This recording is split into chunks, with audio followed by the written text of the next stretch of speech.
Welcome, everyone. Welcome to Daily Rates Live with the Mortgage Calculator. We'll get started here shortly. Give us a second to go live on all the platforms. And today, as we do every day, we will check out the live rates and then go into a topic. Today, we're going to be discussing short-term rental properties.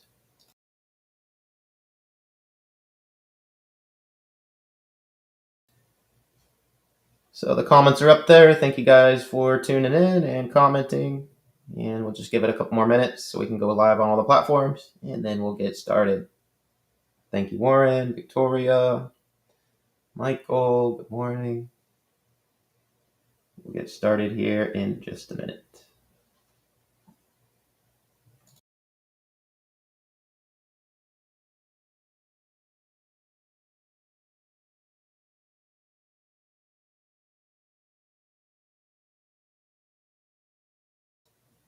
All right, we got a few more people tuning in. Thanks everybody for being early.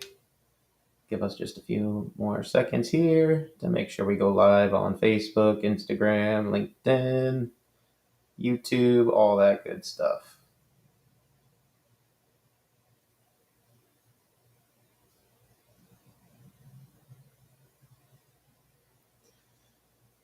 All right, looks like we're ready to start here. You go ahead and take off the chat. If anybody has any questions while we're going through the presentation today, please drop them in the chat.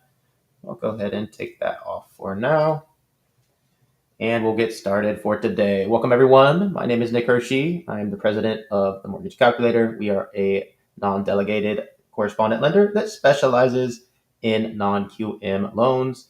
One of those types we specialize in is our short-term rental property loans. Typically, that's under our DSCR loan category, but there's other ways to go about it as well. So today, we're going to check out the live mortgage rates as we do every day. And then we'll have Jose, our sales manager with 28 years of experience, do a deep dive into short-term rental properties. Definitely one of the most common requests we have for today. So let me go ahead and switch my screen, and we will check out the live rates for today.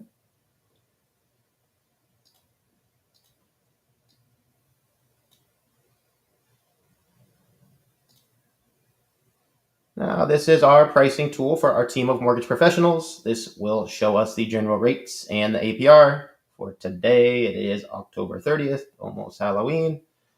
And all of our general programs are live. It's just after 11 a.m. Eastern. All of our programs are getting their first rates for the week here.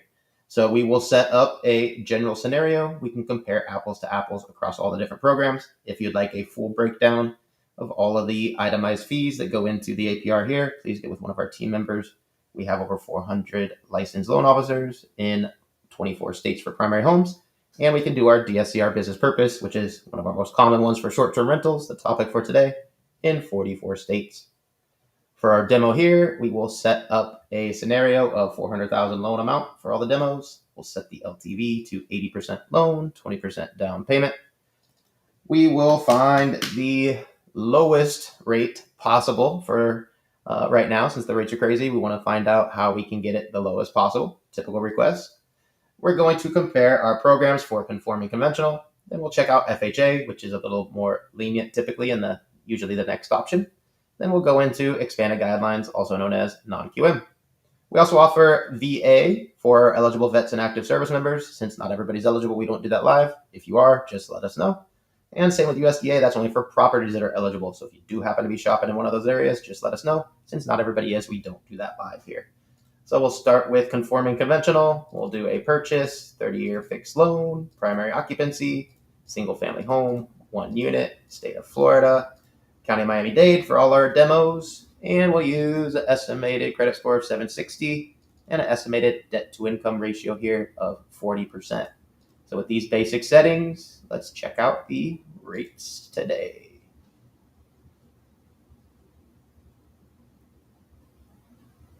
Looks about the same as it was last week, which obviously not great, but a little bit down from the peak here. So 7.375, best option at the top here for 2.375 discount points in cost. Puts our final APR at 7.587. So remember to compare across the different programs. We always want to use the APR here, which takes all the costs into account and allows us to compare apples to apples. So if for any reason our customer doesn't qualify for a conforming conventional loan, typically the next option we want to check out is FHA. So we'll go back to our pricing tool here, set up the same exact scenario, and this time we will pick FHA. FHA allows a little more leniency in credit issues, as well as a much higher debt to income ratio that our borrower can utilize. However, for our demo here, we'll keep everything exactly the same so we can compare apples to apples here.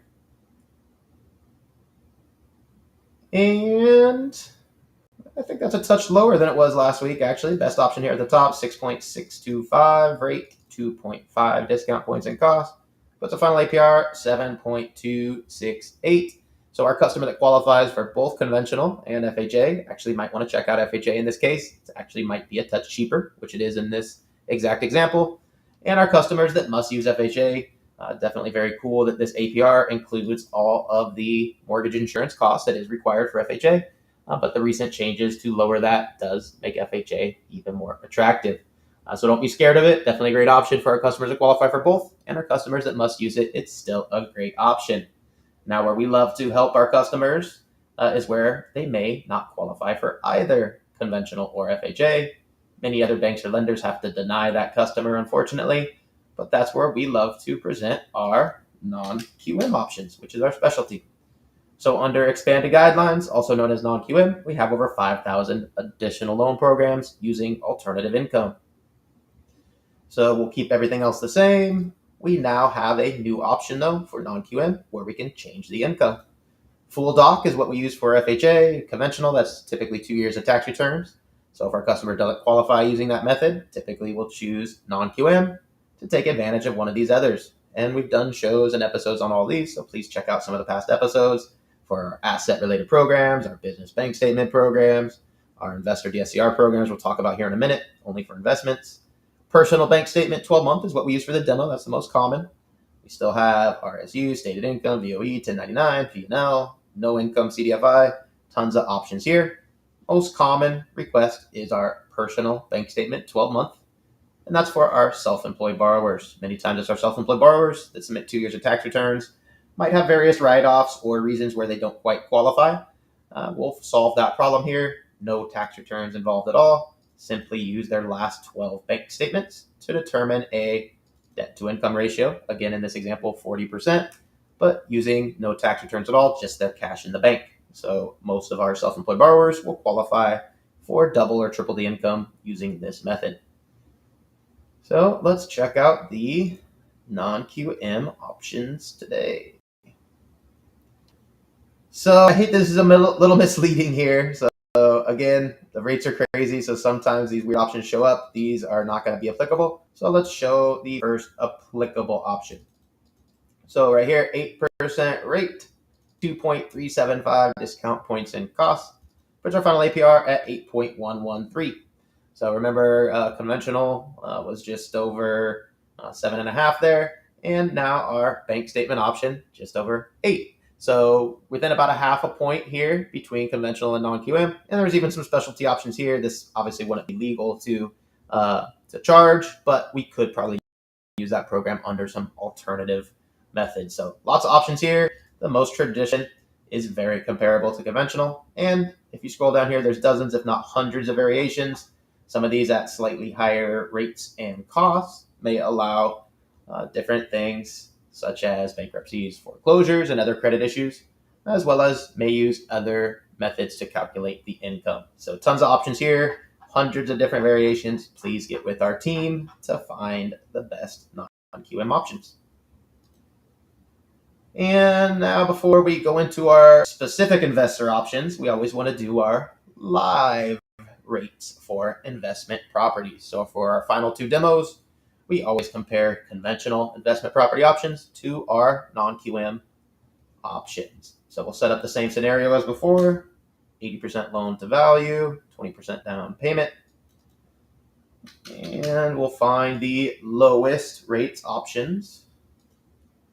And we'll compare our conforming conventional with our expanded guidelines, also known as non-QM. Remember, government programs, FHA, VA, USDA do not work for investments. So we'll simply compare these two. Start with conforming. Everything's going to be the same here. All we've done is changed the occupancy to investment. So we're going to see the adjustments the conventional programs have added to investment properties. So this is where we actually have to present these different options. This is a great option and chance to compare loan level price adjustments. So we have a portfolio option, which is not technically GSE backed, a government institution backed like Freddie and Fannie. This is a portfolio option where one of our partners is going to hold this loan in their portfolio using the same guidelines as Fannie and Freddie and the same underwriting. So it basically is the same loan, however, different end investor that doesn't require loan level price adjustments. So a little bit confusing, but at the end of the day, it allows us to have a little cheaper option. So with no loan level price adjustments, this portfolio program offers 7.75 rate for our investors for 3.25 discount points and costs, which puts the final APR at 7.992. So a touch cheaper here than you can see the next option, which is the first true conventional option for a Freddie Mac typical option here. So the first true conventional, 7.875, 3.5 discount points and costs, for the final APR of 8.125. So the last few days, there was a little bit more of a spread here. Right now, they're almost identical, but you can see that the portfolio options do allow our customers that want to go full doc a little more flexibility and saves us a little money. And you can see the conventional options are a little bit spendy. So normally, I would suggest our customers tend to lean towards the portfolio options or our non-QM options. So for the final demo, we will take a look at our investment property options under expanded guidelines, also known as non-QM. So for this option, we first need to choose our income. The most popular income option for an investment property is going to be our D, because it doesn't require any income or employment documentation from our borrower. We simply use the estimated rental income, a DSCR value, stands for debt service coverage ratio. The estimated rents can cover the PITIA, the expenses of the property, aka the property cash flows monthly. That's a ratio of 1.0 or higher. If the property does not cash flow monthly and the ratio is under 1.0, we still have options for that. For the demo, we always put 1.5, which is the highest the computer accepts, so that we can see all the different loan programs pop up. And the final thing is a prepayment penalty, which is standard for non-QM investments. 3 years is standard. There are options for 0 that will limit what shows up and cost more. And there are options for 5 years, which will again limit what shows up, but does save our borrowers some money if they want to choose one of these options. 3 years is the most common. That's what we use for our demo. So we can see all the options pop up here. So let's check out the DSCR. Oof. Real close here. The last week or so, we've had 2 options for DSCR beat conventional, which is amazing. Today we have just 1, but still amazing, right? First option here at the top, 7.75 rate, 3.5 discount points and cost, puts our final APR at 7.9. This one beats the portfolio, full doc, and the conventional Fannie, Freddie, full doc with a DSCR. Absolutely amazing. 100% of investors, if they understand this program, will choose this program if it beats the rates. Most of our investors, I say 90% of the investors that look at a conventional compared to DSCR back, over the last year or two, where traditionally DSCR was a point or 2 higher, would choose DSCR. So not only are they going to choose DSCR because it's cheaper today, which is absolutely amazing, but even when DSCR is more expensive, most investors tend to lean towards that. Tons of flexibility. You can do 1, 2, 5, 10 loans at a time, no income, no employment, and refinance multiple properties to purchase multiple properties. So most of our investors love this program, not only because today it's beating conventional, but it's a very good program. And if we scroll down here, some of these options at higher rates and costs may allow bankruptcies, foreclosures, things we talked about before, may allow us to use alternative income calculations, which is kind of our topic for today. So some of these options here listed will have the ability to use short-term rental income.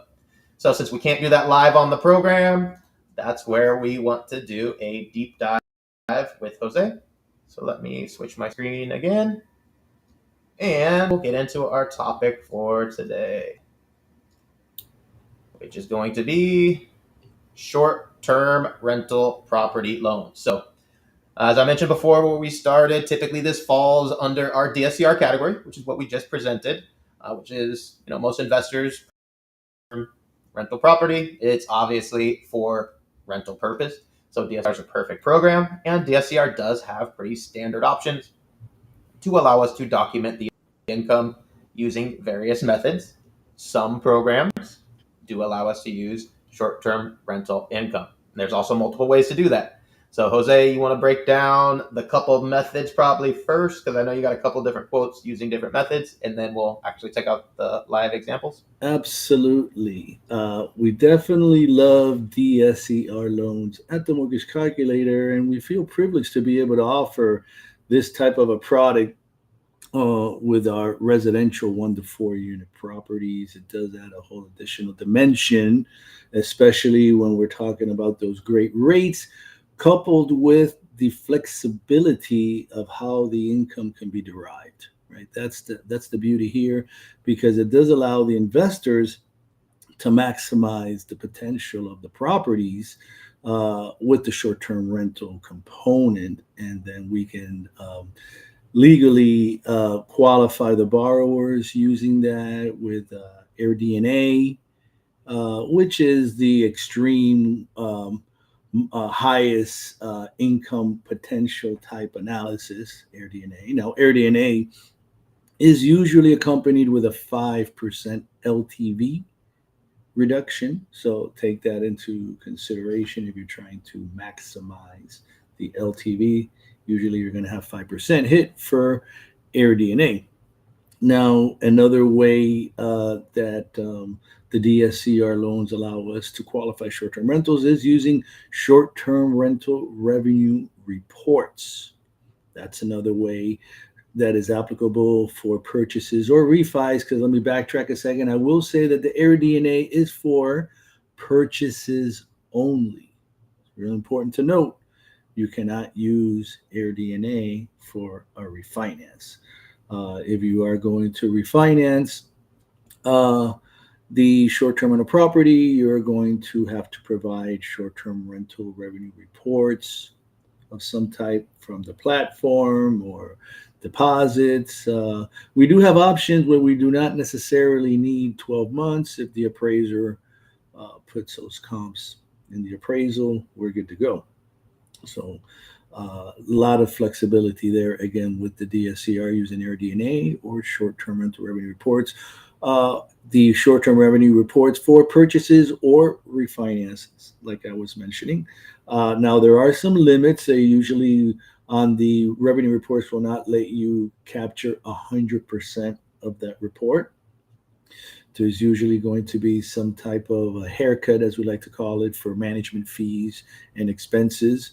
And then, depending on the conduit chosen, there will also be a limit on how much of higher than the 1007 you can go. However, we do have options that also will not limit that part of the equation, right? They will accept whatever we have on that 1007. So keep that in mind. That's for the DSCR type properties only. And then another way we can qualify those short-term rental properties is by using the long-term rent, right? Because no need, we have options that will go strictly off the 1007 on the DSCR. No need to provide a lease.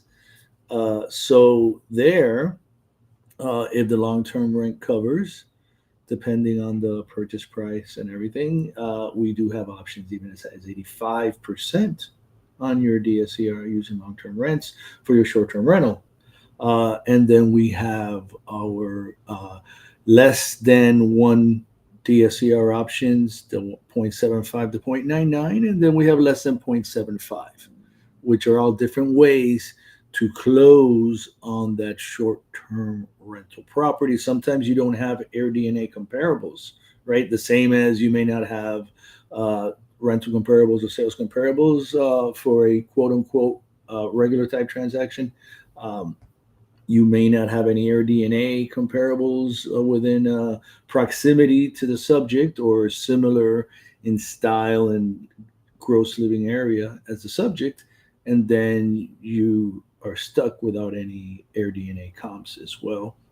And if the seller, for example, on a purchase has not been doing short-term rent on the property and the seller cannot provide any reports, then you're going to be at a disadvantage there. So, AirDNA again, purchases only, and short-term rental revenue report purchases and sales.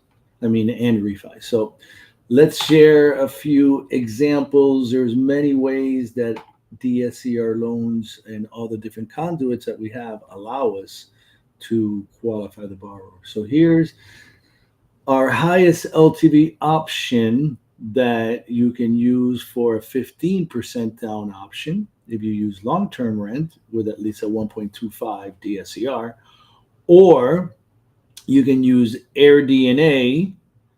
There'll be a 5% hit, but you're going to get the benefit of using AirDNA at an 80%. So you'll get the 85% rate, but an 80% loan amount.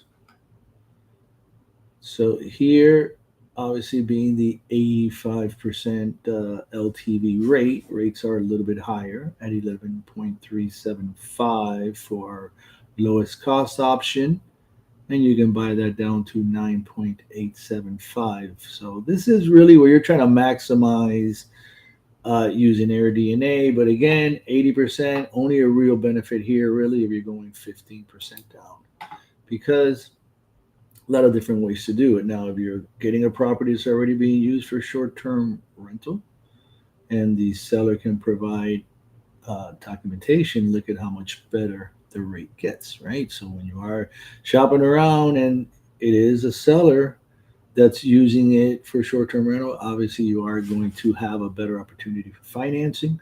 9.125. Now the rate drops by over 2% there, and you can buy it down to 7.99. So that's pretty amazing there. And now 25% down using AirDNA. So this is basically our 80% LTV loan that has an AirDNA component, but then they hit you with a 5% LTV haircut. But you do get pretty good rates. Again, we have our 9.25 and buy it down to 7.75%. Now, here's where you got to really do the analysis on the no ratio, because we actually do have an 80% option here, 10.125 at one point, 9% lowest cost option. Our less than 0.75, 75%. And you do have 10.75 lowest cost option, 9.625 lowest rate option. So you see, these are pretty good rates when you consider this is a less than 0.75. That's pretty amazing there on the DSCR. You don't have to worry about it. Get that trophy property, and they're going to make all sorts of money on it. So now some cash outs. 75% LTV again. When we use the short-term rental revenue reports, we do not get hit with an LTV adjustment, right? And at a 75, we have really good rates. 9.375 lowest cost option and 8.25 lowest rate option. And again, I mentioned lowest rate option, but we do have options below that. So if you do get a little seller contribution where you can get seller to pay for the loan some of the loan discount, you could buy it down even more and be in compliance. So I wanted to throw a 2 to 4 unit in there as well. And again, great news, no adjustments for unit counts with the options that we have here. So the 1 to 4 unit is going to be the same rate, no loan level price adjustment for 2 to 4 unit. Now, here's a real interesting point I wanted everybody to note. This 0.75 to zero point 0.9 option is 75% LTV on the ratio, which is pretty good. And so it's 10.625 is at par, and you can actually buy that down to 8.75.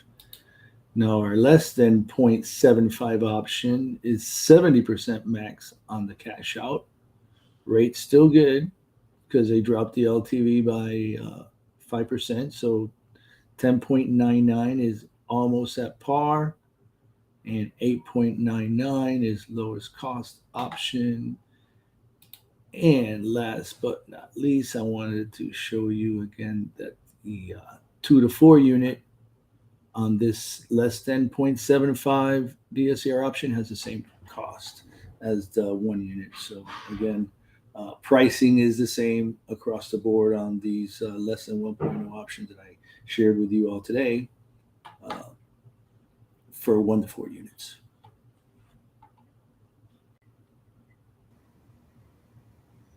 All right.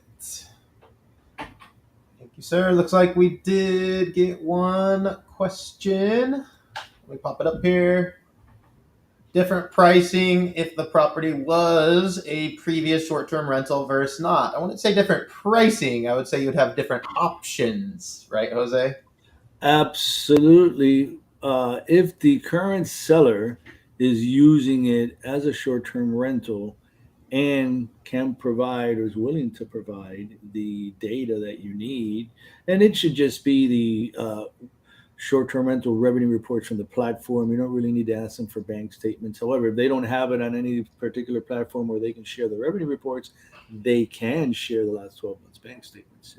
But that's getting a little bit more private there. But definitely, I know in my experience, I've had listings where I've shared the revenue reports from the seller using that as a tool to show the income, and has definitely aided the transaction.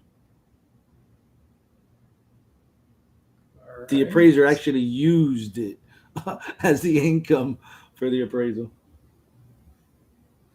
Yes, so great options there. Remember your realtor. So Jose mentioned as a realtor, he was, basically helping that, right? So that's where you got to lean a little bit on your, your agent there. Hopefully, the listing agent and your buyer agent can work together to get that right. We probably can't force it, right? It's got to be more of a strategy, right, Jose? But hopefully, most sellers, as Jose mentioned, his seller that was, selling the property provided the reports gladly because they want to increase the price of their sale, right? They want to make their sale valuable. Yes, in that transaction, I was not the loan originator. I was a real estate transaction only. But when the appraisal was done, the appraiser asked if we had that type of data. So I provided the data that the seller provided, and the appraiser was able to use that in their income report compilation, and apparently that's what they used. Beautiful. All right. Well, if there's no other questions, you guys can always reach out to us. Jose is very knowledgeable on these things. So if our team has any questions on the short-term rental property loans, or if anybody out there, you can reach us, themortgagecalculator.com. We do this show every morning to check out the live rates and do a different topic. So please check us out 11 a.m. Eastern every single day this week. And we will catch you later. Thank you, Jose. And we'll see you tomorrow. Thank you, everybody.